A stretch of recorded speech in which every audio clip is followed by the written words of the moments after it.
پہلی بات یہ کہ یہ جو دنیا ہے اور یہ جو حیات دنیاوی ہے یہ اصلاً دار الجزا نہیں ہے، دار الامتحان ہے۔ قلزم ہستی سے تو ابرا ہے مانند حباب، اس زیاں خانے میں تیرا امتحان ہے زندگی۔ قرآن مجید میں جس کی ترجمانی کی ہے علامہ اقبال نے، وہ سورہ ملک کی آیت ہے، خلق الموت والحیات لیبلوکم ایکم احسن عملا۔ یہ در حقیقت بلا یبلو، آزمانا ہے۔ یہ موت اور حیات کا سلسلہ ہم نے اس لیے پیدا کیا تاکہ تمہیں آزمائیں۔ پھر سورہ دہر میں فرمایا نبتلی ہے، انا خلقنا الانسان من نطفۃ امشاج نبتلی ہے فجعلناہ سمیعا بصیرا۔ تو یہ تو دار الامتحان ہے، دار الجزا نہیں ہے، دار العذاب نہیں ہے، دار سزا نہیں ہے، بلکہ دار امتحان ہے۔ اس اعتبار سے ذرا سوال پیدا ہوتا ہے کہ دنیا میں تکلیفیں جو آتی ہیں، مصیبتیں آ جاتی ہیں، کہیں کوئی طوفان آ گیا کتنے آدمی مارے گئے، زلزلہ آ گیا کتنے آدمی مارے گئے، انفرادی سطح پر ہمیں بیماری لاحق ہو گئی، کوئی ایکسیڈنٹ سے آپ دو چار ہو گئے معاذ اللہ، اب کئی مہینے کے لیے پڑے ہیں، اگر جان بچی ہے تب بھی یہ کہ کئی مہینے کے لیے تو معذور ہو کر پڑ گئے۔ تو یہ جو دنیاوی مصائب ہیں ان کو بھی اولاً تو سمجھنا چاہیے کہ یہ بھی امتحان اور آزمائش کے لیے آتے ہیں۔ اللہ تعالیٰ کبھی اپنے فضل اور کرم کے ذریعے سے آزماتا ہے کہ یہ ہمارا شکر کرتے ہیں یا نہیں کرتے، اور کبھی تکلیف اور مصیبت کے ذریعے سے آزماتا ہے کہ یہ صبر کرتے ہیں یا نہیں کرتے۔ صبر اور شکر یہ آپ نے دیکھا ہوگا قرآن مجید میں، یہ دونوں جو ہیں ایک دوسرے کو کمپلیمنٹ کرنے والے الفاظ ہیں۔ تکلیف آئے تو صبر، اللہ کی کوئی رحمت ملے تو شکر، صبر و شکر۔ کبھی بھی کسی تکلیف پر اللہ سے کوئی شکوہ دل میں نہ پیدا ہو جائے، یہ در حقیقت شکایت، شکوہ، بدگمانی نہیں۔ اگر یہ ہو گیا تو اس کا مطلب ہے کہ ایمان میں خامی ہے، کمزوری ہے۔ تو یہ جو مصیبتیں ہیں یہ آتی ہیں در حقیقت یہ بھی اسی ابتلاء و آزمائش کے، جو کہ اس دنیاوی زندگی کا اصل الاصول ہے۔ خلق الموت والحیات لیبلوکم ایکم احسن عملا۔ البتہ اہل ایمان کے لیے یہ تکالیف اور مصائب جو ہیں، قرآن مجید میں تو یہ مضمون اگرچہ ایک جگہ آیا ہے خاص پہلو سے، لیکن حدیث میں اس کی بڑی وضاحت آئی ہے۔ اللہ اپنے بندہ مومن کے بعض خطاؤں کا کفارہ اسی دنیا میں یہاں کی تکالیف کو بنا دیتا ہے۔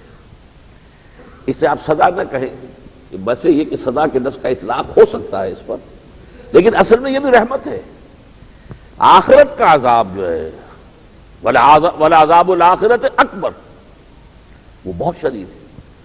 اگر اس سے رستگاری ہو جائے دنیا کی کسی تکلیف کے ذریعے سے تو یہ تو بڑا نفع کا سودا ہے۔ تو اللہ تعالیٰ اپنے بندہ مومن کو کچھ تکلیف میں مبتلا کر کے اس کے کچھ گناہ، اس کی کوئی خامیاں، کوتاہیاں جو ہیں اس کا کفارہ بنا دیتا ہے۔ اور ایک اور مضمون آیا ہے سورہ آل عمران میں، وَلِيُبْلِيَ الْمُؤْمِنِينَ مِنْهُ بَلَاءً حَسَنًا۔ جو اللہ کے بہت ہی مقرب بندے ہوتے ہیں، اس کے مقربین بارگاہ، انہیں تکلیفوں میں ڈال کر اللہ تعالیٰ ان کے جوہر کو اور اجاگر کرتا ہے، لوگوں کے سامنے ان کا مقام و مرتبہ اور واضح ہو جائے، ان کی شخصیت اور نکھر جائے۔ ابلا یبلی جب آتا ہے عربی زبان میں، ایک تو بلا یبلو اور ابتلا یبتلی، لیکن ابلا یبلی باب افعال سے جب آئے گا تو وہ ہے کسی کے اندر جو چھپا ہوا خیر ہے اسے نمایاں کرنے کے لیے۔ فرض کیجئے کہ کوئی اعلیٰ دھات کا برتن ہے، اس کے اوپر کسی ادنا شے کا آپ نے ملمہ کیا ہوا ہے، ادنا کا، عام طور پر تو ادنا کے اوپر اعلیٰ کا ملمہ ہوتا ہے، لیکن نہیں، میں الٹی بات کہہ رہا ہوں۔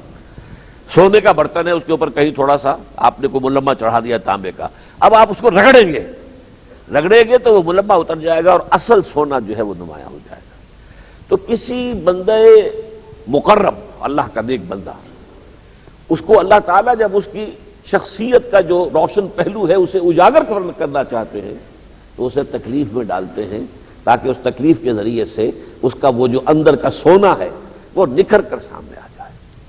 یہ دنیاوی تکالیف کے ضمن میں چند بات میں آپ کے سامنے عرض کر دی۔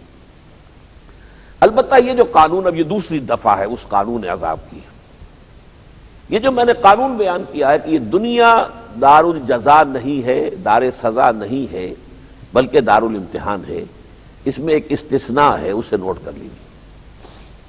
وہ استثناء یہ ہے کہ انسانوں کا، قوموں کا، معاشروں کا اجتماعی معاملہ جو ہوتا ہے وہ اسی دنیا میں طے ہوتا ہے، اس لیے کہ آخرت کا حساب جو ہے وہ خالص انفرادی ہے۔ کلہم آتی ہے یوم القیامت فردا، ہر فرد اپنی جگہ پر کھڑا ہوگا وہاں۔ آپ کس قوم سے، اس سے کوئی بحث نہیں، آپ کا باپ کون تھا، اس سے کوئی بحث نہیں، آپ کی ماں کون تھی، آپ کیا تھے یہ بتائیے، برابر خرچے اندر سینہ داری، لاؤ تم پیش کرو، پیش کر غافل عمل کوئی اگر دفتر میں ہے، اور وہ ہوگی انفرادی۔ انفرادی سزا اور جزا کا فیصلہ تو وہاں ہوگا، لیکن ظاہر بات ہے کہ قوموں کی سزا اور جزا کا فیصلہ اس دنیا میں ہوگا۔ اس حوالے سے وہ جو علامہ اقبال کا شعر ہے، بڑا پیارا شعر ہے کہ فطرت افراد سے اغماض بھی کر لیتی ہے، نہیں کرتی کبھی ملت کے گناہوں کو معاف۔ اس کا معاملہ در حقیقت اس دنیا سے متعلق ہے، افراد سے اغماض نہیں ہوگا۔ قیامت کے دن ہر فرد جو ہے وہ تو جو کچھ اس نے کیا ہوگا، اگر خیر کمایا ہے تو وہ موجود پائے گا، کوئی شر کمایا ہے تو موجود پائے گا۔ وَمَن يَعْمَلْ مِثْقَالَ ذَرَّةٍ خَيْرًا يَرَهُ وَمَن يَعْمَلْ مِثْقَالَ ذَرَّةٍ شَرًّا يَرَهُ۔ وہ انفرادی سطح پر ہونا ہے، لیکن قوموں کے ساتھ معاملہ جو ہے اجتماعی سطح پر وہ اس دنیا میں ہوتا ہے۔